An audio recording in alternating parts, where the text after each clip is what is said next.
그리고 무엇보다 오늘 본문을 통해서 주님은 영생을 열망하라고 말씀하십니다. 오늘 본문 16절의 말씀입니다. 어떤 사람이 주께 와서 이르되 선생님이여 내가 무슨 선한 일을 하여야 영생을 얻으리이까. 본문에서 어떤 사람이 주께 와서 묻습니다. 선생님, 내가 무슨 선한 일을 하여야 영생을 얻겠습니까? 마가와 누가복음에도 기록된 이 사람은 청년이었고 부자였으며 산에 들인 의원이었습니다. 즉 젊음과 부와 명예를 다 갖고 있는 사람이었습니다. 한마디로 이 세상에 부러울 것이 없는 사람이었어요. 그런 그가 예수님께 와서 묻습니다. 그런데 예수님을 향해서 선생님이요 라고 묻습니다. 아마 그는 아직 예수의 제자가 아니라는 것을 보여줍니다. 마태복음에서는 예수의 제자들은 언제나 예수님을 주여라고 불렀습니다. 그런데 부자 청년은 예수님을 랍비라고 생각했던 것 같습니다. 그런데 그가 그 랍비로 여긴 예수님께 영생에 대해서 묻습니다. 내가 무슨 선한 일을 하여야 영생을 얻으리까? 여러분, 영생은 하나님 나라를 얻는 것, 또 어떤 구원 안에 속하는 그 여러 가지 의미를 담고 있습니다. 근데 이 영생에 대해서 이 사람은 인간의 어떤 성취와 업적을 통해서 얻어낼 수 있다고 생각하는 것 같습니다. 인생의 모든 것을 이미 얻어낸 그 부자 청년이 어쩌면 이제 마지막으로 영생을 얻어내기 위해서 자신이 무엇을 해야 되는지를 묻고 있는 것입니다. 그리고 그 저변에는 내가 그 영생을 얻기 위해서는 무엇을 할 수 있다라고 하는 자신을 갖고 있는 것입니다. 오늘 17절 말씀입니다. 예수께서 이르시되 어찌하여 선한 일을 내게 묻느냐? 선한 이는 오직 한 분이시니라. 네가 생명에 들어가려면 계명들을 지켜라. 예수님은 유대인으로서 유대적인 입장에서 구원의 길을 묻는 그에게 유대인의 입장에서 대답을 해주셨습니다. 왜냐하면 그 사람은 무엇을 해야 될 것인가를 물었고 예수님은 해야 할 것, 즉 계명을 말씀하신 것입니다. 구약에는 율법을 지키는 자가 살리라고 하는 말씀들이 있습니다. 그래서 그 당시 유대인들은 구원을 얻기 위해서, 다른 편으로 영생에 들어가기 위해서는 뭔가를 하면 되는 줄 알고 있어요. 즉 계명을 지키면 되는 줄 알고 있습니다. 그래서 예수님이 이렇게 대답한 거예요. 계명들을 지켜라. 그자 부자 청년이 다시 묻습니다. 18절 19절 이르되 어느 계명이 오니까? 예수께서 이르시되 살인하지 말라, 간음하지 말라, 도둑질하지 말라, 거짓 증언하지 말라, 내 부모를 공경하라.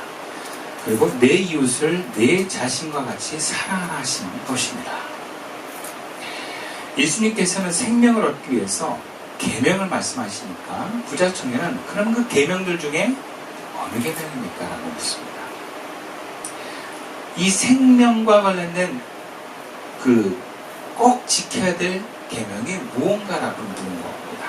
그래서 예수님은 우리가 잘 알고 있는 10계명에 5계명부터 9계명까지를 순서는 다르지만 언급하십니다.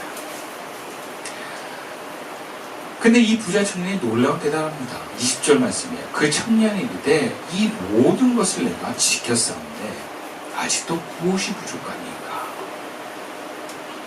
유대인 남자들은 12살 때부터 율법의 명예를 매게 되었습니다. 그래서 율법의 그 계명들, 특별히 10계명을 12살 이후부터 지키도록 요청받습니다. 근데 이 청년은 놀랍게도 그걸 다 지켜왔다라는 거예요. 허풍인지는 모르겠지만 어쨌든 내가 스스로 다 지켰다라고 하는 어떤 자기의가 충만한 상태인 것만은 분명합니다. 그러자 예수님이 그런 태도를 비난하거나 지적하지 않고 영생을 위한 제안을 하십니다. 그래서 마가복음에는 이렇게 대답한 부자 청년 향해서 사랑하사 이르시되 이렇게 표현해요. 그러니까 예수님이 그렇게 율법을 잘 지켜오면서 영생까지 관심을 갖고 있는 이 청년을 사랑하는 마음으로 귀하게 보셨던 것 같아요. 저도 예전에 청년지도 할 때 모든 청년들의 대부분의 관심이 딱 두 가지입니다. 결혼과 취업입니다. 그래서 이것에 관련해서 기도하고 상담하고 요청하는데 그 중에 간혹 한 청년들이 예수님을 더 알고 더 구원에 이르려면 어떻게 됩니까? 이런 청년이 가끔 있어요. 그러면 너무 귀해요. 이야, 네가 귀하다. 그래서 어떻게든지 도와주고 싶고 뭔가 말씀을 잘 가르쳐주고 싶은 그런 정말 마음에 드는 사람들이 있어요. 아마 예수님도 그런 마음으로 사랑하는 마음으로 이 청년을 받지 않을까라고 하는 그 마가복음의 표현이 이해가 됩니다. 물론 마태복음에 그런 게 없습니다. 예수님도 그런 마음에 이 청년을 바라보는 것으로 볼 때 어쨌든 예수님도 영생을 참 귀하게 여기는 이 청년을 의미 있게 바라보셨던 것 같습니다. 그래서 구체적이고 실질적인 길을 제안하십니다. 그게 21절 말씀이에요. 함께 읽어볼까요? 시작. 예수께서 이르시되 네가 온전하고자 할진대 가서 내 소유를 팔아 가난한 자들에게 주라. 그리하면 하늘에서 보화가 내게 있으리라. 그리고 와서 나를 따르라 하시니. 네가 온전하고자 할진대 그래요. 세 번역으로는 네가 완전한 사람이 되려고 하면 그렇거든요. 즉 영생에 들어가서 영생을 누리는 영적으로 온전한 사람이 되려고 하면 이렇게 하라는 거예요. 그렇다면 지금 이 모든 계명을 지켰다고 하는 이 청년이 여전히 완전하지 않다는 얘기예요. 그러면 이 완전하지 않은 이 청년의 순종도 불완전한 순종이라고 봐야 됩니다. 그런 측면에서 계명을 지키는 것도 자기는 완전하게 지키는지 모르지만 여전히 불완전하게 지키고 있는 거예요. 그래서 주님은 영생에 이르는 길에 온전한 순종을 제안합니다. 결과적으로 그리고 나를 따르라고 얘기를 하세요. 제자라고 부르신 겁니다. 이거는 정말 귀한 제안이에요. 여러분 예수님이 아무나 제자로 부르지 않습니다. 근데 이 부자 청년은 예수님이 귀하게 보시고 제자로서 부르심을 지금 하고 있는 거예요. 근데 이 청년이 그 부르심에 근심합니다. 근심하면 애고가 올라옵니다. 결국 영생에 이르는 길을 원했지만 영생에 이르는 길을 가지 않습니다. 그 길을 알려주셨는데 이 청년은 그 길에 갈 엄두가 나지 않는 거예요. 그 길의 내용이 뭐냐? 내 소유를 팔아서 가난한 자들에게 나눠주고 나를 따르라는 거예요. 근데 왜 이게 엄두가 안 났겠습니까? 지금까지 나는 모든 계명을 지켰다고 자부했는데 왜 이것을 못 지킵니까? 여러분 자기가 가진 재산을 다 나눠주는 것, 이웃에게 나눠주는 건 어떤 계명의 연장입니까? 이웃을 사랑하는 계명의 연장이에요. 근데 이 청년은 다 지켰다고 합니다. 그러니까 여전히 못 지키고 있는 것을 예수님이 알려주신 거예요. 그러니까 지금 계명에 대한 순종은 생각보다 많이 불완전한 순종인 것입니다. 어쩌면 자기 스스로는 나는 누구보다 하나님을 경외하고 또 내가 하나님을 경외하는 증거로 내가 이렇게 부유하고 이렇게 벌써 산에 들인 공연이 됐다는 명예로움을 드러냈을지도 모르겠어요. 근데 예수님이 봤을 때 아닌 거예요. 실제로 교회 생활하는 성도들을 보면 자기 스스로는 예수 잘 믿는다고 자부하는 신앙인들이 있습니다. 특히 뭔가 부유하거나 세상적으로 명예가 있거나 높은 지위에 올라간 사람들은 내가 예수 잘 믿어서 이렇게 됐어 라고 하는 부심이 있어요. 근데 정말 같이 이렇게 신앙생활 하면서 들여다보면 겉보기에는 굉장히 세상적으로 또 신앙적으로 뛰어난 것 같아 정말 바닥인 분들이 많습니다. 착각들을 많이 해요. 그렇다면 예수를 따르는 제자가 되기 위해서는 오늘 본문에서처럼 마가복음에는 재산 모두를 팔라 그랬어요. 내가 가진 모든 재산을 팔아야만 하는가? 그렇지 않습니다. 그런데 이 부자 청년의 경우에는 이게 필요한 거예요. 자신이 가지고 있는 율법과 과신을 무너뜨리기 위해서라면 그 소유를 다 팔아버려야만, 포기해야만 하나님 앞에 그 영생의 길에 나아갈 수 있는 것입니다. 지금 영생의 길을 나아가려고 하는데 그 재물과 명예와 자기 부심이라고 하는 짐을 잔뜩 지고 있는 거예요. 이걸 지고 가는 것이 영생에 이르는 길에 못 가기 때문에 예수님이 그거 내려놓고 가라는 거거든요. 근데 그걸 못 내려놓는 거예요. 가끔 등산하다 이렇게 가면 등산 초보자들이 뭐 짐을 잔뜩 가져갑니다. 먹을 것도 비상용으로 막 가져가고, 그리고 라면 한번 제대로 먹어보겠다고 뜨거운 물을 2만원 통에 넣고 가. 그 얼마나 무거운지 몰라요. 그러니까 뭐 온갖 거 막 과일도 치고 막 비 올지도 몰라고 옷도 잡히고 막 그러면서 등산 초보에서 짐이 굉장히 많아요. 그러면 그 무게 때문에 못 올라가요. 무게 때문에. 같이 올라가는 사람이 답답해요. 실제로 등산을 많이 가는 사람들은 먹을 것들 간단한 거 가지고 먹어요. 물 한 병, 뭐 김밥 이런 거 잔뜩 안 먹어요. 왜냐면 그게 산에 올라갈 때 다 필요 없고 쓸데없는 건 아니기 때문에. 그리고 옷도 아주 가벼운 바람만. 그래서 가장 정확하고 적절하게 준비해야 합니다. 몸을 최소화해야. 그래야 높이 올라가는데 문제가 없기 때문에. 근데 모르는 사람들이 걱정도 많고 또 자기 욕심도 많아가지고 잔뜩 가고, 그리고 실제로 그 무거운 것을 짊어지고 올라갈 줄 알아요. 그렇지 않습니다.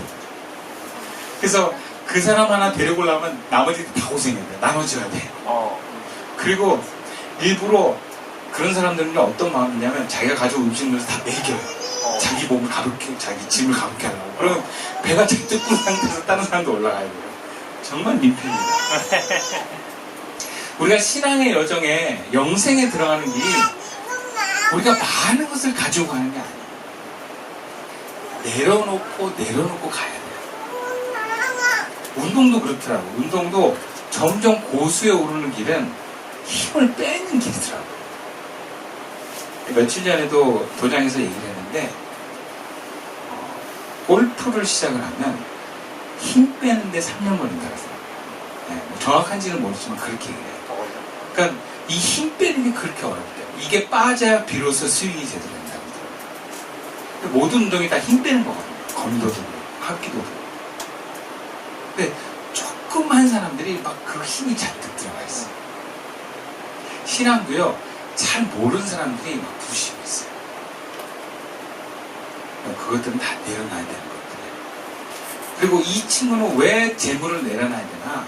이 재물이 자기의 과신이고 뭔가 능력이에요. 하나님 나라갈 때 도움이 안 되는 것들이에요.